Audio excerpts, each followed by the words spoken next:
Assalamualaikum warahmatullahi wabarakatuh. Saya Gita Marit. Selamat datang di channel saya.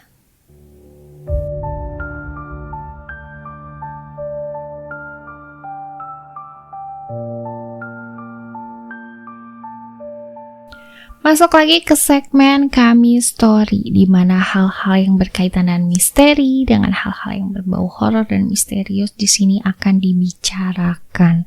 Jadi kembali lagi di sini saya ngingetin untuk teman-teman yang punya pengalaman seru, pengalaman mistis, pengalaman misterius yang nggak pernah kayak unsolved problem deh, pokoknya yang nggak tahu ini asal-usulnya dari mana, terus kenapa bisa seperti itu tidak terpecahkan. Hal-hal yang nggak masuk logika, yang nggak masuk nalar, silahkan dibagi. Kalau misalnya mau berbagi ya, itu juga silahkan dibagi di email saya, nanti bisa saya baca terus saya ceritain ulang. Oke, gitu. Ini saya pengen cerita nih tentang pengalaman seorang pemuda namanya Haikal, dimana Haikal ini tuh bisa dibilang adalah seorang pekerja keras. Jadi dia tuh bantu-bantu keluarga, bantu orang tuanya untuk kayak memanen gitu ya di sawah gitu, kayak gitu-gitu. Jadi kesehariannya itu adalah membantu orang tuanya yang seorang petani. Luar biasa.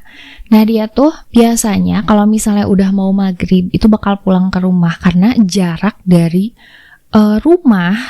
dari sawah ke rumahnya itu lumayan jauh. Jadi kayak harus lewatin hutan dulu gitu. Jadi pokoknya jaraknya lumayan jauh gitu. Kayak ada sekitar 10-15 kilometer gitu. Jadi otomatis kalau misalnya selesai dari sebelum maghrib, itu nyampe ke rumahnya itu sudah maghrib gitu kan.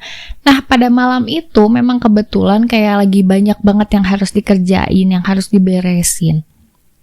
Jadi dia sama teman-temannya, dia berempat sama teman-temannya, itu kayak udah deh kita mending selesaiin dulu. Kalau misalnya udah selesai baru ntar pulang gitu. Nah akhirnya mereka baru bisa pulang itu sekitar jam 8:30 malam. Kebayang gelapnya kayak apa situasi itu. Sementara itu tadi jaraknya lumayan jauh.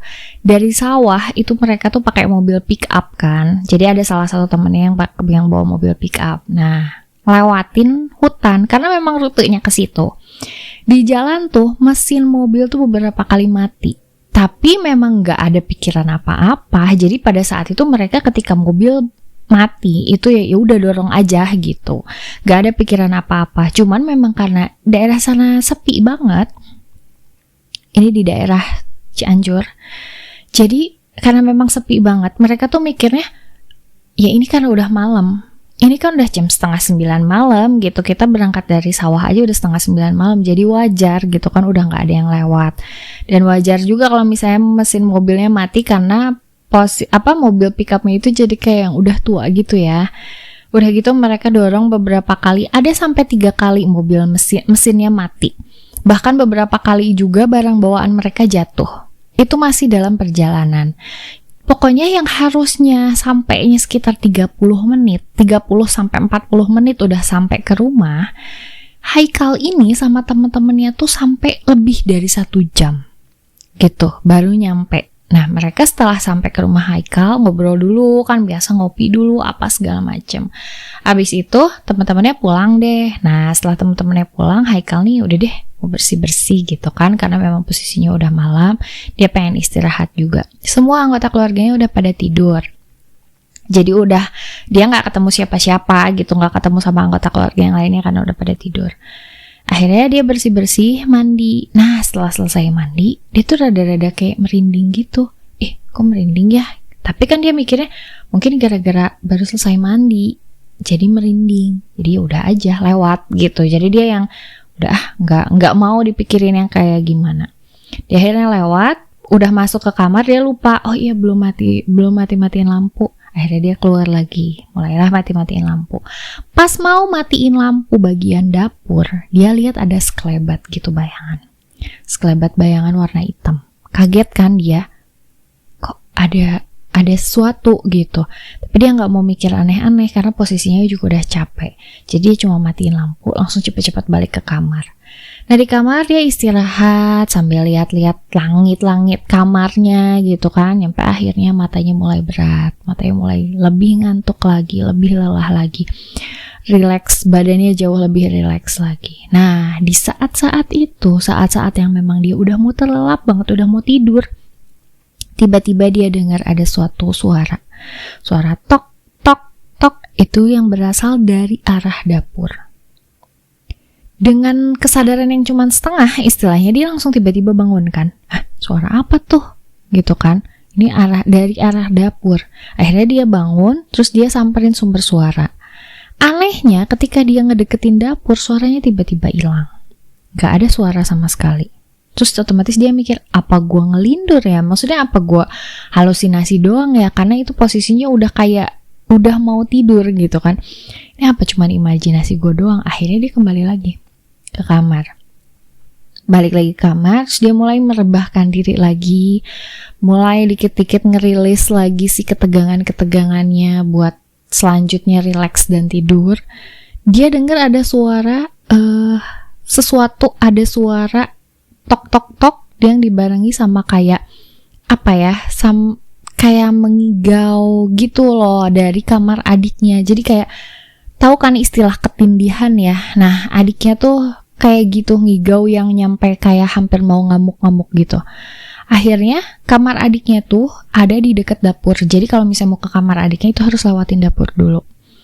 Dia karena takut adiknya kenapa-napa, dia akhirnya bangun terus cepet-cepet nyalain lampu dapur kan. Nah, itu dia waktu dia deketin dapur, suara tok-toknya hilang. Terus dia nyalain lampu dapur kan gak ada apa-apa. Nah, akhirnya dia ke kamar adiknya kan, dia ketok-ketok. Yuk, ayo gitu. Lama banget gak ada jawaban dari dalam karena posisinya yang kedenger adalah suara erangan dari si adiknya itu. Jadi kayak ngamuk-ngamuk gitulah adiknya. Dia ketok-ketok terus, ayo nyampe akhirnya adiknya sadar. Setelah sadar dia tiba-tiba lari keluar dan ketakutan gitu kan. Ketakutan terus udah gitu ya otomatis Haikalnya juga ketakutan. Terus dia sambil nenangin adiknya, ayo kita baca-baca. Mereka baca-baca ayat kursi sambil kayak menenangkan diri mereka gitu kan duduk. Akhirnya semua lampu rumah tuh dinyalain. Semua lampu rumah dinyalain kayak ketimbang ada apa-apa gitu ya. Dia udah ngerasa ini udah ada yang gak beres dari pas dia pulang tadi kan, yang abis mandi itu dia udah merinding gitu kan, udah gak bener. Akhirnya dia doa-doa sama adiknya gitu, terus udah kedengeran kelihatannya nih udah suasananya udah mulai aman deh gitu. Akhirnya dia suruh adiknya untuk masuk lagi ke kamar sambil terus baca doa-doa sebisa kamu, kata Haikal gitu. Soalnya kita gak tahu ini tuh ada apa sebenarnya. Takutnya kamu ketindihan lagi gitu kan. Karena Ayu bilang dia posisinya sebenarnya lagi tidur tapi nggak ngerti kenapa dia tiba-tiba nggak bisa menggerakkan seluruh tubuhnya, yaitu ketindihan itu tadi ya. Akhirnya ya udah kata Haikal, kita sama-sama doa-doa sebisa kita sampai bangun lagi nanti gitu kan pagi, dan semoga nggak diganggu lagi. Adiknya masuk ke kamar, Haikal pun masuk ke kamar. Jadi dia udah malam ini semua lampu kamar menyala gitu ya. Semua lampu di rumah menyala gitu. Terus dia mulai tidur lagi sambil dia mikirin lagi hal-hal yang udah kejadian sama ini. Lagi ada suara tok tok tok, tapi kali ini dia nggak mau samperin. Jadi dia cuman baca ayat kursi sebisa-bisa, dan semakin keras suara tok tok tok itu semakin kencang juga dia baca ayat kursinya. Jadi suaranya tuh mirip kayak tongkat yang dipukul-pukul ke lantai, tok tok tok gitu loh. Jadi mengganggu banget kan, itu keras banget. Tapi anehnya yang denger cuman Haikal aja gitu. Nah nggak tahu itu berlangsung sampai jam berapa. Akhirnya Haikal bisa tidur, ceritanya nih. Haikal bisa tidur dan dia kebangun pagi-paginya kan. Pas pagi-paginya orang tuanya kan itu tanya gitu, ini kenapa lampunya pada nyala gitu kan. Akhirnya mau nggak mau Haikal nih cerita. Dia bilang bahwa tadi malam ada kejadian begini, bahkan Ayu sampai ketindihan, katanya gitu. Terus dengan entengnya, ayahnya tuh bilang kayak gini sebenarnya. Tadi malam waktu kamu habis mandi, katanya gitu ya. Waktu kamu habis selesai mandi, kan lewatin kamar orang tuanya, yang waktu itu memang pintunya terbuka. Itu ayahnya tuh lihat sayup-sayup, jadi kayak setengah sadar gitulah bapaknya ya, sambil sayup-sayup mau tidur setengah sadar bangun gitu kan. Bandung. Jadi dia tuh lihat kalau ayahnya itu dia ngelihat kalau Haikal itu lewat dari kamar mandi menuju kamarnya itu diikutin sama sosok. Ada sosok perempuan, rambutnya panjang, pakai baju putih, itu ngikutin di belakang Haikal katanya gitu. Itu ngikut nyampe masuk kamar. Cuman karena memang nggak ngerti katanya apa, entah bapaknya itu lagi dalam keadaan ngantuk atau gimana, pokoknya nggak bilang. Akhirnya kan nggak bilang sama Haikal, makanya Haikal mengalami hal-hal yang seperti itu. Terus Haikal juga cerita sama teman-temannya nih, teman-teman yang kemarin bareng ya. Dia bilang ada kejadian aneh. Terus kalau dirunut lagi kejadiannya dari awal, kenapa mesin bisa mati nyampe 3 kali, barang jatuh juga, yang padahal sebenarnya udah bener gitu, semuanya udah bener lah ditaruhnya. Pokoknya kejadian-kejadiannya nggak masuk akal semua, kenapa bisa terjadi gitu. Itu tiba-tiba aja kejadian gitu kan. Nah setelah cerita sama teman-temannya apa yang kejadian di rumahnya itu, salah satu temennya bilang juga bahwa katanya dari semenjak di hutan itu dia tuh udah cium bau-bau gitu. Jadi bau menyengat, bau yang memang kayak bukan bau dari parfum, tapi memang bau sesuatu, entah bunga, entah sesuatu yang dibakar, pokoknya yang nyengat banget baunya. Jadi menurut temannya itu udah dicium dari waktu masih di hutan. Cuman karena dia mikirnya, dia ada tersirat pemikiran buruk, kayak maksudnya ini apa nih ya, jangan-jangan ada makhluk halus atau apa gitu ya. Tapi dia kayak nggak mau dulu berpikiran ke sana. Akhirnya dia berusaha untuk positif dulu gitu kan pada saat itu, karena posisinya juga mau pulang juga. Terus itu mobil lagi mogok, jadi dia nggak mau menambah creepy-an situasi itu gitu kan. Kebayang kan kalau misalnya itu mobil lagi mogok terus segala macam diomongin, yang ada malah jadi parno gitu semuanya. Jadi temennya baru cerita setelah Haikal cerita. Nah ketika udah sampai rumah Haikal, si bau-bauan itu juga masih ada. Jadi hilangnya itu cuman ketika mereka udah pada pulang, yang ternyata adalah mungkin sosoknya diam atau ikut sama Haikal gitu kan. Nah sejak saat itu mereka tuh memutuskan, bukannya takut gimana ya, ini masih mending cuman diikutin dan cuman ada kejadian-kejadian kayak gitu doang, yang cuman mesin mati gitu kan. Kalau misalnya nyampe panik dan membahayakan satu sama lain, kebayangkan bakal jadi apa. Makanya akhirnya mereka memutuskan untuk setiap pulang dari sawah itu nggak lewat maghrib lagi. Jadi kayak maksimal tuh maghrib dari sana, jangan sampai lewat dan jangan sampai tengah malam lagi, kasarnya kayak gitu. Karena mereka nggak mau ada pengalaman kayak gini lagi. Kan kayak yang kita tahu ya sebenarnya dari semua tempat itu memang pasti ada penunggunya, dan katanya energinya itu akan jauh lebih besar, akan jauh istilahnya berlipat-lipat lah kekuatannya itu kalau misalnya udah menjelang gelap.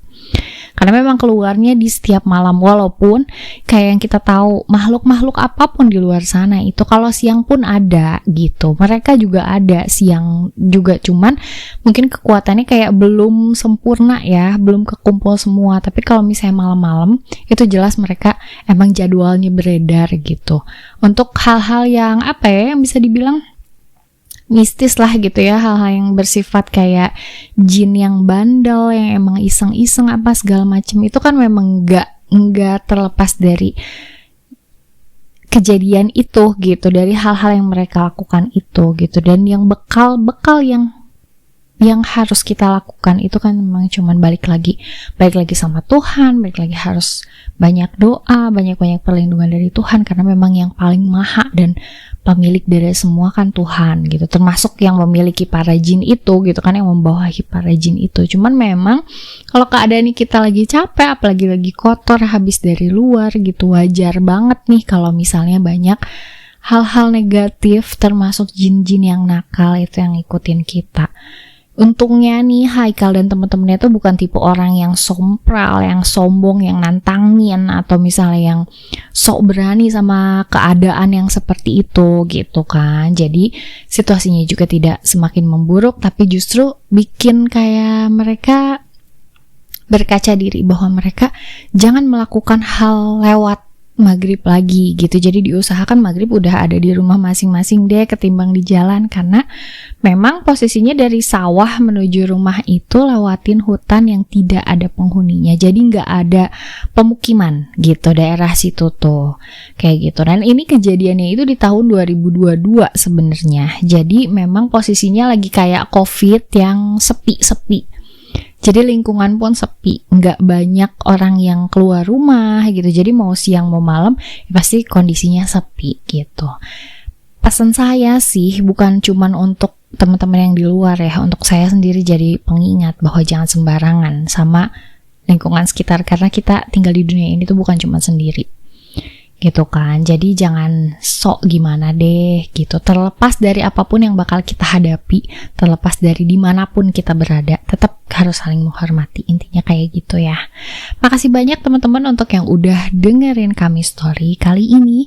Jangan lupa like, comment, share, subscribe. Untuk yang punya kisah-kisah misteri atau topik-topik lain yang ingin saya bawain, boleh kalian kirim ke email saya. Kita ketemu lagi di video saya selanjutnya. Saya Gita Marici undur diri. Assalamualaikum warahmatullahi wabarakatuh.